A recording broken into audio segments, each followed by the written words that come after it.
¿Qué tal amigos del Pan Am Post? Como saben, en este espacio hablamos de aquello que incomoda a los medios masivos y a la retórica oficial. Y en ese caso, hoy nos convoca a hablar de un caso que se ha convertido muy mediático, pues se trata de alguien que trabajaba en un medio muy grande de México y que fue señalado por múltiples, hasta 60 casos de presunto acoso sexual. Sin embargo, Valentina Ortiz, a quien tenemos en pantalla, insiste que es inocente y de hecho ella por medio de su página de YouTube, La Entropía de Valen, se dedica a desmontar casos como este. El acusado es Andrés Römer, que cuenta con el apoyo del grupo Salinas y hoy nos va a dar más detalles, Valentina, pues no se trata de un caso aislado, sino incluso hay un manual que enseña cómo incriminar a hombres poderosos. Bienvenida, Valentina.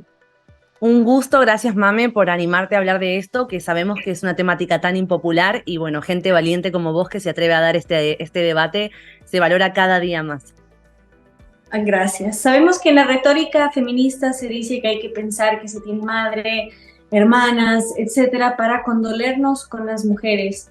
¿Qué pasa del otro lado si tenemos un padre, un hermano, hombres que queremos en nuestras vidas, si quisiéramos que sean víctimas de falsas denuncias? ¿Qué nos puedes decir sobre el caso Red? Bueno, me inicié con el caso de Andrés Roemer justamente porque un montón de seguidores mexicanos, la mayor parte de mi audiencia es mexicana, me contaron de este caso como un paralelismo a lo que fue el caso de Juan D'Artés en Argentina. Me dijeron, acá en México tenemos un caso muy parecido, que es el de Andrés Roemer, pero todo parece que fuera culpable. Y cuando me dijeron esto, me dio la curiosidad de ver por qué hacían este paralelismo con Juan D'Artés, pero al mismo tiempo creían en la culpabilidad de Andrés Roemer. Cuando me pongo a investigar, veo que se habla de 61 denuncias contra él y decido indagar en esas 61 denuncias, cómo se interpusieron, a través de qué medios, si están o no judicializadas, qué tipo de relatos se cuentan en estas denuncias. Y ahí es donde me doy cuenta de que no son 61 denuncias, son tweets, son acusaciones a través de tweets. Cuando nos ponemos a investigar sobre de qué tratan estas acusaciones a través de tweets, nos damos cuenta de que la mayor parte de ellas, el grueso de ellas, son acusaciones respecto a actitudes que no constituyen una conducta delictiva. Desde, por ejemplo, un acercamiento de índole romántico que fue rechazado, donde se describen cosas como Andrés me quiso dar un beso y yo lo rechacé, a cosas incluso tan nimias como decirte que le tocó el hombro a alguien o directamente que se olvidó el nombre de una mujer. Todas estas acusaciones son contempladas dentro de las 61 acusaciones contra Andrés Roemer, pero decidí irme también a aquellas que están judicializadas, porque de 61 presuntas denuncias, en realidad solo hay 4 judicializadas. ¿Y de qué se tratan estas 4 acusaciones judicializadas? Por un lado tenemos una donde Andrés Roemer estaba en un programa en vivo en televisión, en la cadena Proyecto 40, por lo cual es imposible que pudiera haber cometido el delito que se le atribuye en esa fecha y en ese horario, pero es que además vamos más allá y nos encontramos con acusaciones donde el presunto hecho delictivo habría ocurrido en momentos donde Andrés Roemer estaba fuera del país. Y esto se puede constatar a través de, por supuesto, los pasajes de avión, pero también las reservas de hotel, un parte médico de la visita al médico que hizo para su hijo en Dallas, Texas, e incluso los sellos en el pasaporte, y Fiscalía tiene conocimiento de estos viajes porque conseguí un documento donde este viaje figura. Bien, cuéntanos un poquito más cómo esto no es un caso aislado, sino que incluso existe un manual. ¿De qué consiste el modus operandi? Exacto, eso a mí me llamó la atención porque justo me encontraba yo investigando la causa de Andrés Roemer en el momento en el que tomo conocimiento de que existe este libro que se llama How to Destroy a Man Now, cómo destruir a un hombre ahora, que es una guía práctica, un manual paso a paso de cómo interponer falsas denuncias contra hombres poderosos, y lo peor de todo es que en la introducción de este libro lo describen como una forma de empoderamiento de las mujeres. Muy interesante esto que nos dice, considerando que esto tiene incluso un arraigo histórico, ideológico en la segunda ola del feminismo. Pero si nos vamos a un capítulo histórico, por ejemplo, que se escribía en lo que fue la Segunda Guerra Mundial, cuando vinieron por mí era demasiado tarde. Es decir, empieza con los hombres poderosos, pero llega incluso a hombres que no tienen poder. ¿Y por qué es importante estos casos icónicos? Justamente para que no sucedan en otras escalas.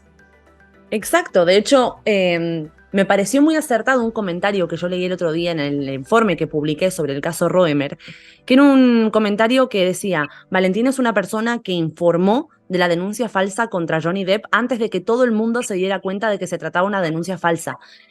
Informó de esta denuncia falsa cuando todo el mundo creía que Amber Heard era la víctima de la situación.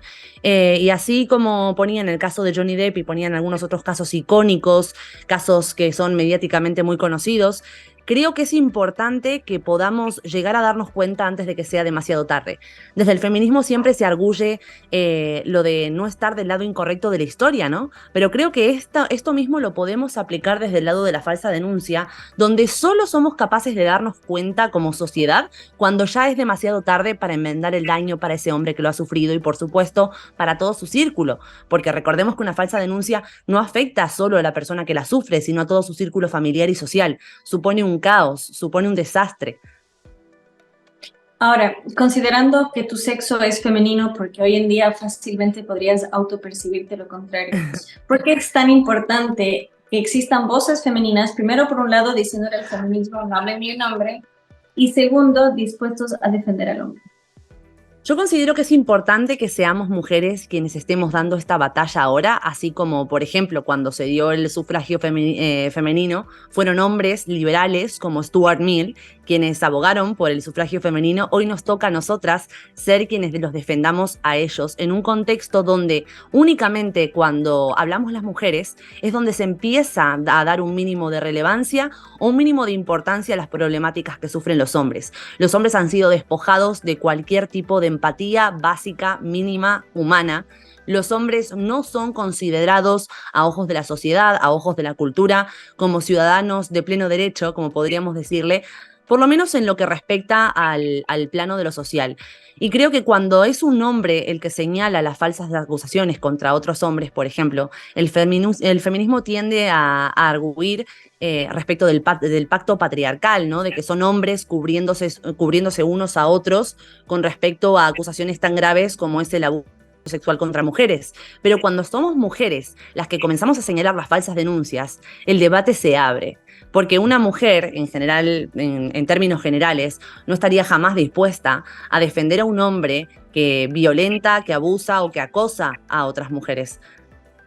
Si me permites, solo una última pregunta, y Por es, supuesto. muchas gracias, y es, ¿por qué es tan importante incluso para las verdaderas víctimas que se priorice tanto en la justicia como a nivel de seguridad casos reales y no ficticios? Bueno, eso es algo de lo que yo el otro día tenía un debate con una chica feminista y es una de las razones que le di. El hecho de que existan tal magnitud de falsas denuncias le está arrebatando sistemáticamente recursos, apoyos y apoyo y contención a las mujeres que verdaderamente están sufriendo este flagelo. Pero no solo eso, sino que además empieza a sembrar la duda de su credibilidad. Entonces, cuando aligeramos tanto el peso de lo que supone una denuncia por un abuso sexual o maltrato en la pareja, por ejemplo, de repente es como que cuando todo es abuso, de repente nada lo es. Cuando todo es violencia, nada lo es. Entonces no podemos poner en la misma escala de importancia o de gravedad que una mujer acuse a un hombre poderoso de haberle tocado el hombro o de haber olvidado su nombre y colocarlo a la par de mujeres que realmente han sufrido todo tipo de violencia, situaciones traumáticas y situaciones por las que realmente necesitan apoyo y contención. Estos ejemplos que nos da Valentina nos hablan un poquito de un neopuritanismo donde apenas algo así, la revolución sexual al final, en lugar de liderar, generó esta fricción social. Entonces, para terminar, si nos podrías dar un mensaje para personas en casos similares, ¿a quién acudir? ¿Qué hacer?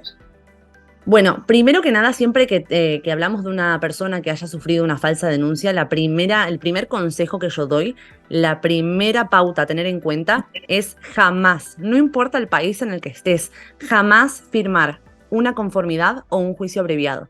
Nunca. porque de esa manera estás asumiendo tu culpabilidad.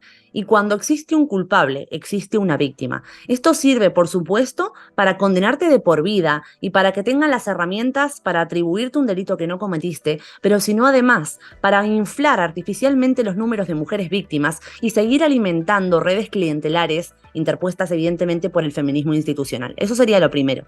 Segundo, siempre digo la frase, preferible endeudado pero libre que preso y privado de tu libertad.